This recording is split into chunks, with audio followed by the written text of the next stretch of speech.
Bonjour et bienvenue sur Splint Doctor, le podcast de la communication politique. Pour cet épisode de En toute confidence, j'ai le plaisir de recevoir Patrick Longchamp. Bonjour Patrick. Bonjour Louis. Merci d'être là et donc on va parler pendant quelques dizaines de minutes d'un sujet qui t'est cher et que tu pratiques au quotidien, qui est le journalisme de solution. Et puis on va voir en quoi il fait écho à la communication politique au sens large. Est-ce que ça te va comme programme, Patrick ? Eh ben c'est parfait. Allons-y. Allons-y. Et donc Patrick, est-ce que tu peux te présenter en quelques mots et puis arriver petit à petit vers le journalisme de solution tel que tu le conçois ? Alors, écoute, moi je veux bien me présenter un petit peu. J'ai un parcours qui est assez atypique et en même temps très très riche. Je n'étais pas forcément destiné directement par mes filières d'études au journalisme. J'ai commencé plutôt par faire un peu de droit, puis le droit n'a pas voulu de moi. Alors j'ai bifurqué vers le tourisme. Le tourisme m'a emmené à commencer à travailler dans des ONG, Secours catholique, Fondation des hôpitaux de Paris, Hôpitaux de France. Ensuite, j'ai une petite parenthèse. Alors c'est très très atypique dans notre société contemporaine. J'ai fait 4 ans au séminaire. J'avais le désir d'être prêtre, donc j'ai essayé. Mais ceci étant, je me suis formé à l'histoire, à la théologie, à la philosophie et à toutes ces choses-là. Puis évidemment, comme un médecin commence la médecine mais ne va pas jusqu'au bout, je me suis aperçu que c'était pas ma vocation. Et je me suis donc retourné vers la communication dans un premier temps. Et puis à la fin des études de com, s'est ouvert la possibilité pour moi de prendre la direction d'une radio, une radio chrétienne à Nantes que j'ai dirigée pendant 7 ans. Et durant ces 7 années, j'ai appris les métiers de la radio. Et à 12 ans, c'était le tout début des radios libres, hein, il y a 40 ans de ça. 10, 11 ans, 12 ans, oui, c'est ça. J'ai animé ma première émission de radio sur une radio associative pendant l'été. Donc toujours ce désir en fait avec la radio, mais étant dysorthographique, je me suis toujours interdit, et comme je m'interdis encore beaucoup de choses, sur la partie écrite en fait. Puis un jour, je me suis aperçu que j'avais un bon style radio, enfin je crois que j'ai un bon style radio, et puisqu'on me disait toujours tu écris comme tu parles, ben maintenant je parle comme j'écris. Je fais mon métier. Non, je fais mon métier en parlant, voilà. Donc en fait, tu es arrivé vers le journalisme par la radio et par l'audio, comme on vient de le comprendre. Et puis on sent aussi que tu es quelqu'un d'engagé. Donc on imagine bien quelles ont été les raisons qui t'ont amené vers le séminaire, mais celles-ci n'ont pas disparu. Et donc le journalisme de solution, comment on pourrait le définir ?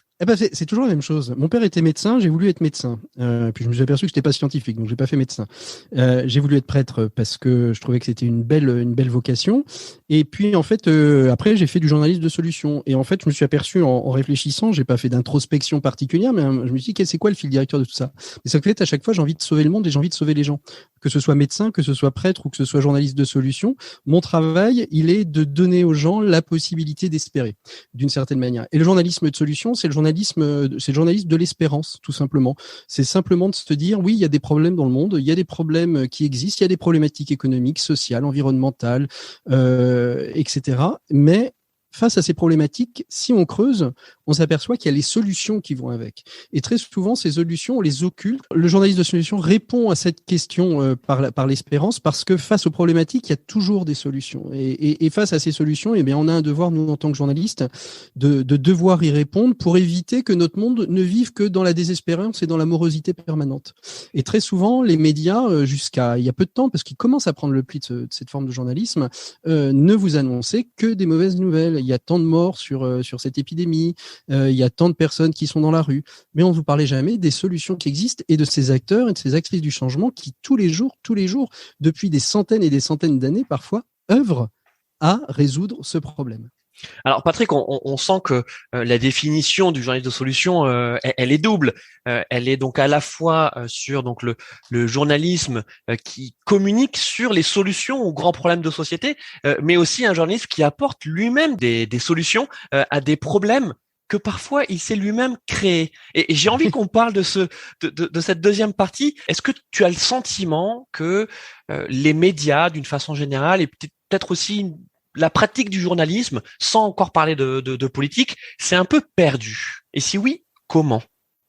Je crois que les médias, je ne pense pas que les médias soient perdus. Je pense que les médias, ils ont été face à des problématiques qui sont des problématiques d'abord économiques. Donc il fallait créer de l'audience, créer du lectorat, créer du téléspectatorat à moindre coût et parce que le journalisme coûte cher. Hein. On oublie très souvent de le dire. On dit toujours les journalistes sont des gens formidables qui sont payés très cher, etc. Mais ça, c'est une toute petite minorité.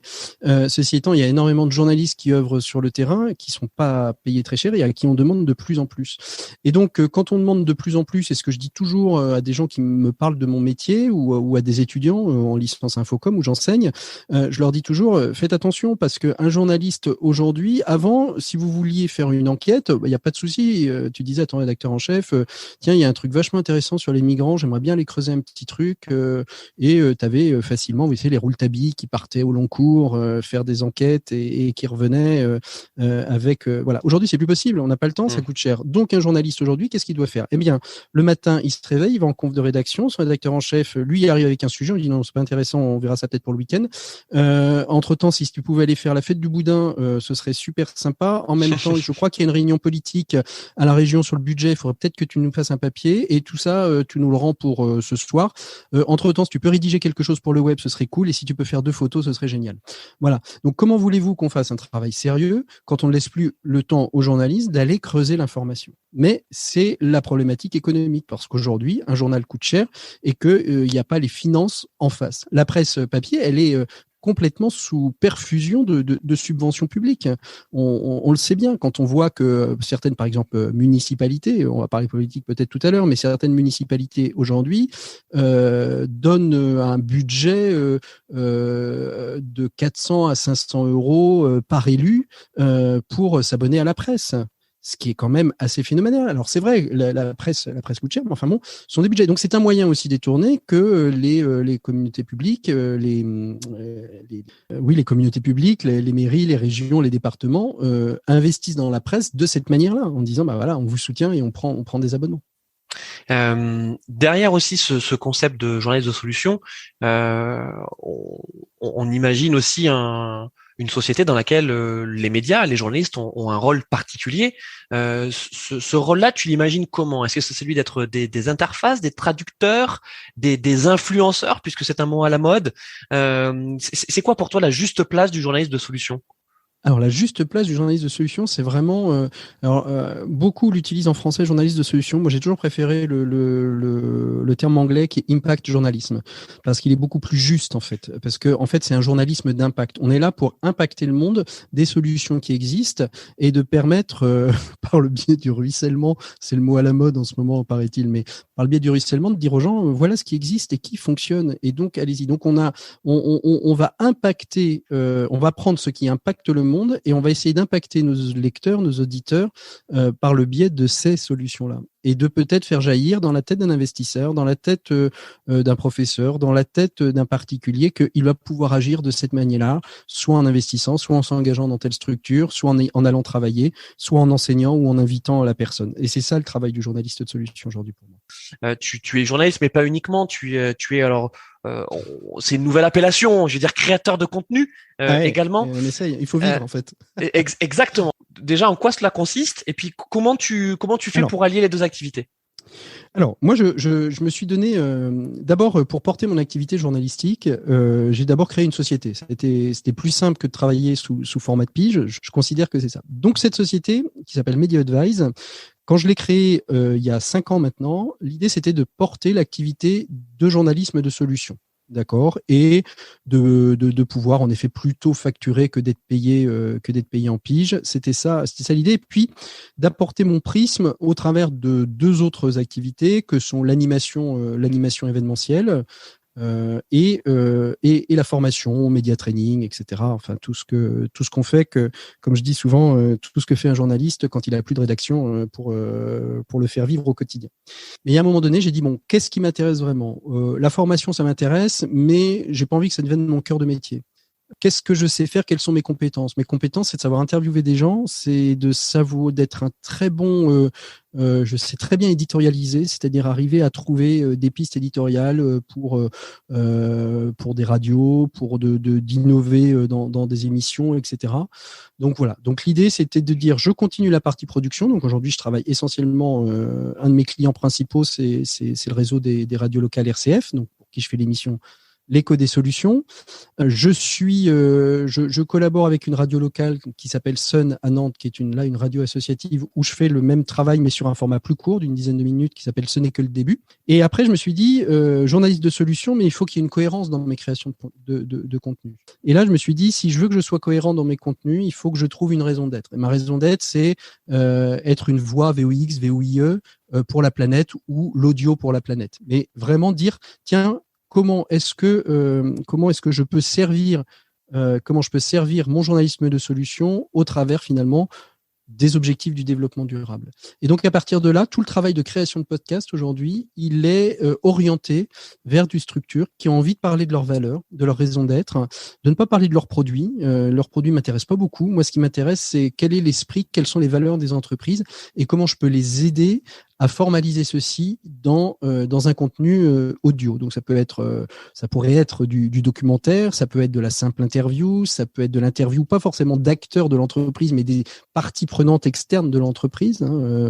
Je sais pas, je vais prendre une boîte à Nantes que je connais bien qui s'appelle l'Étincelle RH par exemple, avec qui j'ai rien fait, donc je ne fais pas de pub du tout. Mais l'idée ça aurait été de se dire quelles sont les étincelles qui vous ont fait devenir entrepreneur ou qui vous ont fait suivre cette voie professionnelle. Donc, on travaille sur la notion d'étincelle, le nom de la marque, sur les valeurs propres de la marque qui est l'humain, en donnant des témoignages humains. Voilà. Donc, créateur de contenu, c'est ça, c'est se dire comment est-ce qu'on peut aujourd'hui. Et puis, mon rêve, c'est de pouvoir agréger d'autres confrères autour de d'autres projets et à un moment donné, peut-être être moins derrière le micro, mais être plus dans le fait de défendre les valeurs de cette boîte pour pouvoir continuer à infuser la société de belles solutions qui existent. Voilà. Merci Patrick. On arrive vers notre sujet qui est celui de la politique. C'est pas facile d'être femme ou homme politique en France. Alors je pense que dans tous les pays du monde, mais en France en particulier, parce que on parle de problèmes et Dieu sait que des problèmes il y en a. Et puis on attend de la part de nos élus, de nos représentants, justement les solutions qu'ils n'ont pas forcément. Comment le journaliste que tu es se positionne par rapport à ça? Il est plutôt au soutien de l'homme ou de la femme politique et il a son oreille. Comment tu vois ça? C'est toujours difficile la question de la politique. J'ai regardé avec beaucoup d'attention et de plaisir le documentaire Mon pote de droite. Sur Édouard Philippe. On enregistre Bien sûr. Sur Édouard Philippe, très très intéressant parce qu'il dit à plusieurs fois on a les solutions, mais on n'a pas les moyens financiers, on n'a pas les moyens sociaux, on n'a pas les dynamiques intermédiaires qui nous permettraient de mettre ça. Et je suis obligé de ravaler un certain nombre de choses. En plus, on est dans un gouvernement. Je vais pas faire la pub du quinquennat en cours, mais on est quand même dans un gouvernement qui a plus, à mon avis, ou en tout cas ça m'a plus marqué durant ces 5 années, chercher des solutions et utiliser un vocabulaire positif pour essayer de faire bouger les lignes. Je prends simplement le travail qui a été fait, un jeune, une solution pour la relance, et on a le mot solution dedans. On a le French Impact qui a été soutenu pour l'économie sociale et solidaire et qui est toujours là et avec cette volonté de mettre en avant ces acteurs, ces actrices que moi j'accueille. Alors très volontiers, les hommes politiques ou les femmes politiques qui agissent dans ces dynamiques-là, oui, j'ai envie de les inviter parce que j'ai envie de les comprendre, j'ai envie de soutenir un projet qui répond pour moi à des vraies problématiques. Alors oui, ça pourrait être perfectible, oui, ça pourrait être mieux, oui, ça peut être parfois électoraliste, mais ceci étant, on a aussi à leur donner la parole. Après, le travail du journaliste n'est pas d'être béni oui et de dire c'est très bien ce que vous faites, etc. C'est aussi de pointer les choses qui ne vont pas. Donc c'est aussi le travail d'aller questionner les problématiques, les solutions qui peuvent paraître des belles solutions, mais qui posent d'autres soucis. Après, je crois que tout homme politique qui s'engage, j'aurais pu faire une carrière politique aussi, j'y ai peut-être pensé un petit peu, mais pourquoi? Mais parce que le but ça aurait été un sacré sacerdoce. Mais c'est ça. Mais le but de l'homme politique, à la base, quand on s'engage en politique, c'est qu'on veut transformer la société, suivant son idéologie, qu'on soit écologiste, socialiste, LRM, républicain, Rassemblement national ou France insoumise ou PC. Chacun, suivant son idéologie, a envie de transformer le monde et la société parce qu'il a un regard ils voient les problématiques et ils pensent avoir les solutions. Donc le travail du politique, avant tout, et des personnes engagées politiquement, c'est d'essayer de transformer leur commune, leur département, leur région, la nation, l'Europe, et puis peut-être l'ONU, le monde. Et l'ONU y répond avec les 17 objectifs du développement durable. Tu as raison en tout cas de parler de ce moteur et de cette envie commune que partagent, on va dire majoritairement, en tout cas tous les femmes et les hommes politiques, qu'ils soient élus ou pas élus. Mais justement, ils ont besoin de communiquer sur déjà leurs convictions, leurs valeurs et puis aussi leurs actions. Et puis un de leurs relais privilégiés, c'est le journaliste, c'est les médias.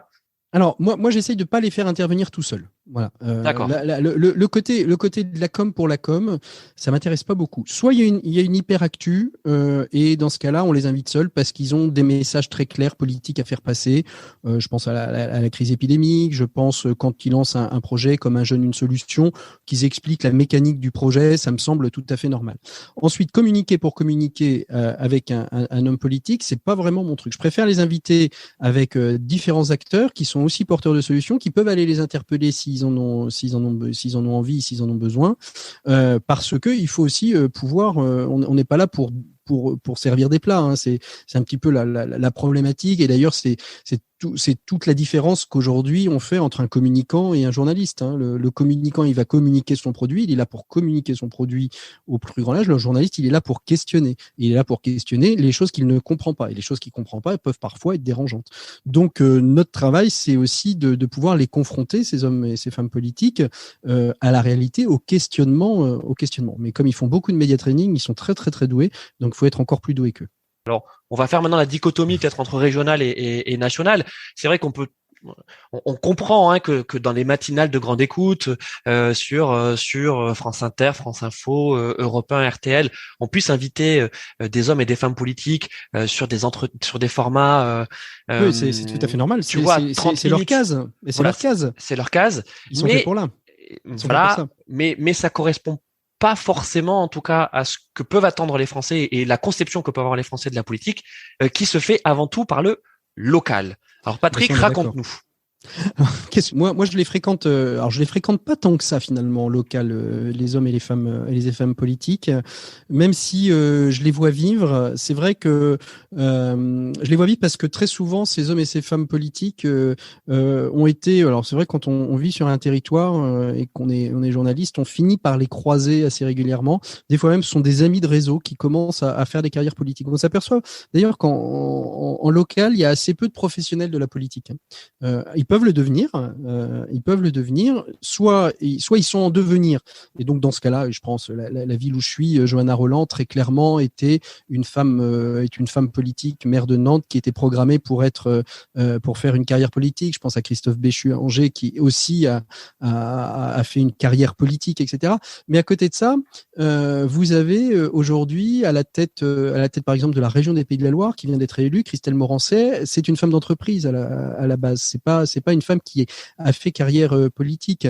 On prend Laurence Garnier, qui aujourd'hui est plutôt dans une démarche de carrière politique, mais qui est sénatrice de Loire-Atlantique. Mais avant tout, quand elle a commencé, c'était une mère de famille qui souhaitait s'engager pour son terrain local. Donc, dans le lien entre le journaliste et ça, là, j'ai des amis journalistes que j'appellerais vraiment des localiers.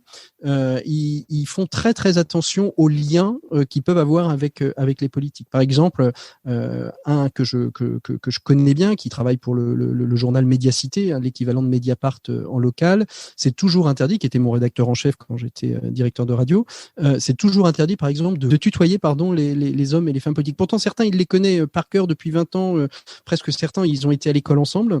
Voilà, il s'interdit le tutoiement pour garder cette distance et avoir la possibilité de questionner. C'est aussi les prendre en local, c'est aussi les prendre à leur propre jeu, parce que je disais, on a l'habitude du média training, mais par exemple sur des travaux de communication, comme par exemple les dossiers de Nantes Métropole. Alors ça date un petit peu, mais peut-être fonctionne-t-il toujours pareil. La conférence de presse, c'est on a préparé 5 dossiers, on les présente en conférence de presse. Si vous êtes un journaliste un peu béni oui, vous dites très très bien, on prend les dossiers de presse, etc. Si vous travaillez un petit peu votre dossier, vous allez regarder l'ensemble des autres dossiers qui ont été et projets qui ont été préparés. et ils sont pas forcément dans la pile. Et on peut prendre à rebours et à revers l'homme politique en disant, oui, mais alors, je vais donner un cas très concret. C'était ça remonte à tout. Jean-Marc Ayrault était encore maire de Nantes, donc il y a quasiment prescription. C'était sur le déploiement des infrastructures pour les personnes handicapées sur la métropole nantaise. Très bon chiffre, vous voyez, on a fait ceci, on a fait cela, etc. Sauf que ce chiffre-là cachait le fait que Nantes n'avait rien fait ou quasiment rien fait. Donc la question du journaliste qui a travaillé un petit peu son dossier, c'est d'aller questionner le maire de Nantes. Ils ont sur la métropole, c'est un beau travail à Saint-Herblain, à Orvaux, à Saint-Sébastien. On a bien travaillé sur cette question-là. En revanche, si je regarde les chiffres de Nantes, vous êtes quand même très très en retard. Qu'est-ce qu'il en est? Vous voyez, ça c'est le vrai, pour moi, c'est le vrai travail du journaliste localier qui ne va pas être béni oui. Alors, si tous pouvaient travailler comme ça, ce serait encore plus chouette pour la vie démocratique et puis pour faire vraiment travailler et piquer en fait le journaliste, l'homme politique, pour qu'il travaille au bien, à la communauté, au bien de la communauté en général. Bon, Patrick, tu m'en veux pas de te tutoyer? Non, il n'y a pas de souci. T'as rien à me vendre, j'ai rien à te vendre. Ouais, c'est vrai. Est-ce que justement dans l'évolution, en tout cas, du métier de politique, mais qui devrait pas être un métier justement, hein, c'est tout un sujet. Tu ressens qu'il y a un degré d'expertise qui est croissant. C'est qu'on attend de la part des femmes et des hommes politiques une expertise, une connaissance approfondie de tous les sujets qu'ils gèrent. Oui, et je pense que c'est la raison pour laquelle des communes ont du mal à constituer des listes et trouver des maires. Et je pense particulièrement aux petites communes. Dans les grosses communes, il n'y a pas tellement ce souci-là, dans le sens où elles ont des services qui travaillent pour eux. Et qui vont permettre de répondre à tous ces questionnements journalistiques, de pouvoir travailler avec des communicants, avec des techniciens, etc., etc. Mais dans les petites et les moyennes communes où il y a peu de moyens, en effet, c'est compliqué. C'est compliqué parce qu'il faut savoir répondre à toutes les questions sur tous les sujets. Je revoyais un petit reportage dernièrement sur les catastrophes de la tempête Alex dans le sud de la France. Le pauvre maire d'une commune de 800 habitants, il a été obligé de faire face à toutes les situations possibles et imaginables, le relogement, la reconstruction, la cellule de crise, etc. Et il n'est pas payé beaucoup plus cher pour faire ça. La deuxième raison, et qui va un petit peu, on n'a pas abordé cette question-là parce que on peut y être soumis aussi à nous en tant que journalistes, et les politiques le sont encore plus, c'est le travail des lobbies. Et c'est vrai qu'aujourd'hui on est face à des structures, et je pense plutôt, alors on sort du local pour aller plutôt vers le national, ouais. mais quand on voit la taille par exemple des cabinets de nos députés et de nos sénateurs, on se dit qu'ils sont bien petits pour faire face au lobby. Et donc, certains lobbyistes que j'ai pu interviewer me disent, mais qu'est-ce que vous voulez? Ils n'ont pas les moyens humains et intellectuels pour faire un texte de loi, donc on va l'écrire pour eux. En concertation avec eux, on va pas écrire notre texte de loi, etc. Mais en tout cas, on va l'écrire pour eux. Donc, on voit bien aujourd'hui que, comme pour le journalisme, dans le domaine du politique, il y a aussi une question de moyens humains pour permettre à un homme politique peut-être d'exercer réellement son travail, son mandat politique, entouré par des techniciens qui sont en capacité de le soulager de toutes ces questions d'expertise. Et j'ai envie de dire que le politique n'a pas à être un expert, il doit être une courroie de transmission, il doit comprendre ce qu'on lui raconte, bien évidemment, mais il ne doit pas être un expert sur l'ensemble de ces sujets, parce que sinon, en effet, et c'est ce qui se passe, eh bien, ça devient des carrières politiques, et on fait Sciences Po, l'ENA, Sciences Po, avocat, barreau, on commence très jeune, on devient attaché parlementaire, on devient député ou maire ou conseiller départemental, et puis on est dans la boucle.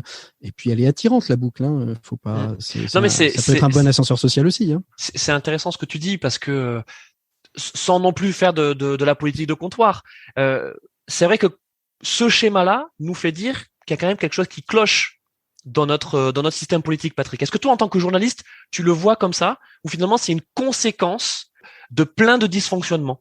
Emmanuel Macron a souhaité rompre avec ça lors des premières législatives, en disant proposez vos candidatures, on va les sélectionner, etc.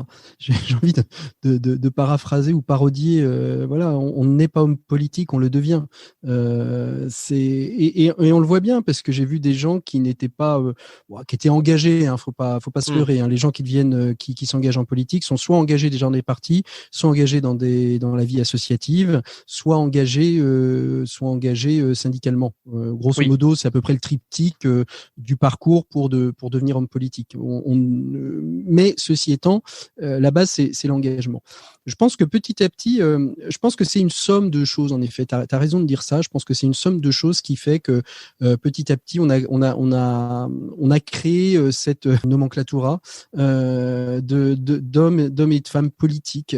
On le voit assez bien, d'ailleurs, l'homme politique, quand il arrive à un certain niveau, s'isole assez facilement. Et quand je parle d'un certain niveau, ça peut être maire d'une petite ville de 50-60 000 habitants. Il ne faut pas être au Sénat, au ministère pour s'isoler et de perdre pied avec la réalité du terrain. C'est-à-dire que comme tout est politique, quand on va faire le marché et qu'on serre une main, c'est politique. Quand on part en vacances, c'est politique. Parce que nous, les journalistes, on veut aussi que tout ça devienne politique. C'est-à-dire, il y a aussi un rapport vie privée. Il y a certains hommes politiques qui arrivent très très bien à équilibrer leur rapport vie privée, vie publique. Mais donc cette somme de petites choses qui fait qu'on est toujours sur le regard des autres en permanence, que ce regard c'est lié à un mandat, que souvent, et pas certains hommes, mais certaines femmes politiques qui gagnent plus en étant hommes et femmes politiques. Donc ils n'ont pas envie de perdre leur mandat. Mais qu'est-ce qu'ils font après ? Comment recycle l'homme ou la femme politique a posteriori? On a vu quelques cas et qui ont été médiatisés peut-être un peu volontairement, mais d'anciens ministres qui ont eu du mal à rebondir après et qui se sont retrouvés au chômage, etc. Après, les réseaux existent et je me leurre pas là-dessus pour pouvoir rebondir.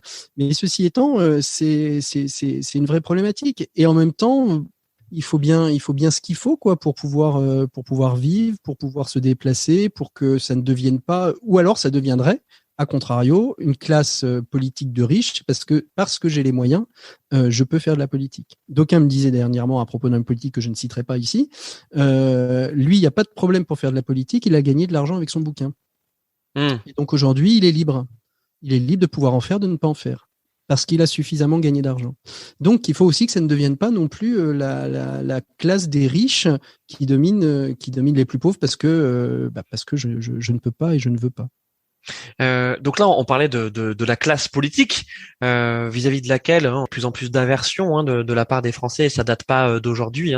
Pourtant, on a l'impression, on a le sentiment, et c'est documenté par des études d'opinion, que les Français n'ont jamais été aussi politisés qu'aujourd'hui. C'est-à-dire que ils s'intéressent vraiment au sujet de société et notamment à ce monde d'après dont on nous a beaucoup parlé en plein cœur de la pandémie. Et donc toi, en tant que journaliste, finalement, est-ce que tu sens pas un déport des sujets politiques, justement de la classe politique vers ceux peut-être qui sont le plus à même d'avoir ces solutions? Tu nous as parlé des entreprises, mais il y a aussi un tissu associatif et de ce que parfois on range maladroitement sous l'étiquette société civile.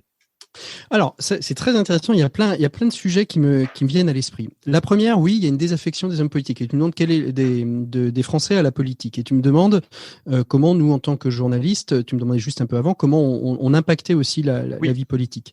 Eh bien, je pense que c'est aussi notre manière, et j'aime beaucoup, on les aime ou on les aime pas, mais j'aime beaucoup les éditorialistes parce que ils nous font travailler, ils nous font réfléchir sur cette question. Je vais donner un exemple qui me revient. J'ai été frappé, comme tout le monde, par le taux d'abstentionnisme aux dernières élections régionales et j'ai vu passer, et c'est comme ça qu'on fonctionne en tant que journaliste, on voit passer un chiffre, ça nous bombarde de questions et on se dit creusons un petit peu. Les 18-34 ans sont ceux qui sont allés le moins voter, c'est ce que j'ai vu passer comme chiffre, etc. Et puis après je me suis dit je vais reprendre à rebours. Quand j'ai 34 ans aujourd'hui, c'était quelle période? 34 ans, j'avais 15 ans, quelle année? J'avais 15 ans en 2000, en 98. 2000, et c'est le moment, alors j'exagère toujours, on exagère toujours le trait pour permettre aux gens de réfléchir, en disant 15 ans en 98, c'est le moment où on déserte les terrains de foot pour les écrans. Internet arrive, 2000-2001. C'est le temps où on arrête le service militaire. Donc, il n'y a plus de mixité sociale. Il n'y a plus de choc des cultures. D'accord? Donc, il n'y a plus de confrontation politique. Au sens, on n'a plus d'acculturation à ce que c'est que la République. Aujourd'hui, il y a une réponse avec le SNU, enfin, il y a une tentative de réponse avec le SNU. C'est le moment aussi des attentats du 11 septembre, puis de Charlie Hebdo. Et donc, on est dans une société, et le Covid arrive, où on se renferme tous. Alors déjà, on avait tendance à se refermer dans nos chambres derrière nos écrans. On avait tendance à se renfermer chez nous sans trop bouger parce qu'il y avait peur des attentats. Et on nous a renfermés encore avec un confinement. Et donc, la notion de collectif, d'intérêt général, a disparu. On ne pense qu'à soi et à son environnement proche, si tu veux. Mais on l'a vu, le voisin d'à côté, il a fallu qu'il y ait des campagnes Soyez voisins solidaires pendant le Covid pour aller s'occuper de la mamie du 4e, quoi. D'accord? Donc ça, c'est la première chose. Et donc, notre travail d'éditorialiste et de journaliste, c'est aussi de remettre les points sur la ligne. Donc ça arrive à cette question du collectif. Oui, la société est de plus en plus politisée. Ça, je le crois profondément. Simplement, elle est complètement morcelée. Et donc, je renvoie au très bon bouquin de Jérôme Fourquet, L'archipel française, où en fait, qu'est-ce qui se passe? C'est que depuis la chute du communisme et du catholicisme, eh bien, on a une France qui est complètement morcelée et elle est politisée, mais chacun pour soi. Et c'est un peu ce qui a été le ciment qui a été fait un petit peu autour des Gilets jaunes. Donc, on est en effet face à une société de plus en plus politisée, mais qui ne veut pas aller se faire entendre dans les urnes et qui trouve un moyen non démocratique de s'exprimer, qui est les ZAD, les ronds-points. Je dis pas que c'est pas bien, hein. Je dis juste que c'est un moyen d'expression et de communication qui a été trouvé parce que ces canaux de communication entre le politique qui peut avoir des bonnes idées, des bonnes intuitions et des aspirations bonnes, et la société qui en a d'autres, aujourd'hui ne se rejoint pas, quoi. On va arriver peut-être vers plus les fake news ou les infox. Est-ce que toi, déjà, tu vois, sur ce que tu produis, le contenu que tu es amené à produire, est-ce que tu sens qu'il y a une certaine méfiance? Alors, je crois pas. Je pense que beaucoup me regardent et regardent notre forme de journaliste comme le journaliste des bisounours, plus que comme le journaliste des fake news. Ceci étant, faut qu'on fasse attention, en effet. Et ça, c'est pas parce qu'on nous apporte je te dis pas le nombre de communiqués de presse qu'on peut recevoir, dans lequel il faut être attentif, et c'est le travail du journaliste, de recouper ses sources, de voir d'où vient l'information pour savoir si elle est pertinente ou impertinente. Est-ce qu'on est sur du greenwashing? Est-ce qu'on est plutôt sur quelque chose qui vient du cœur et donc on a envie d'y aller. Donc ça, il faut déjà qu'on cherche. Et puis des fois se dire aussi que ce qui vient de sources qui pourraient déclasser par définition. Je vais prendre par exemple tout ce qui vient de Total Energy et de la fondation en particulier Total n'est pas mauvaise. Il y a des belles choses qui sont faites, il faut pouvoir le dire. Ouais. Mais le problème, c'est qu'il y a un tel désamour et une telle conspuation du caractère pollueur de cette entreprise qu'on considère que tout ce qu'ils font, ils le font pour se racheter. Peut-être, mais ils le font. Merci Patrick, on arrive à la fin de ce Splint Doctor dédié aux journalistes de Solutions. C'était fort intéressant, merci encore à toi. Si on souhaite te contacter, c'est via les réseaux sociaux, c'est ça ? Oui, LinkedIn, un petit peu sur Twitter, Patrick Longchamp sur Twitter. Merci encore Patrick et à bientôt. À bientôt, merci Louis, au revoir. Patrick.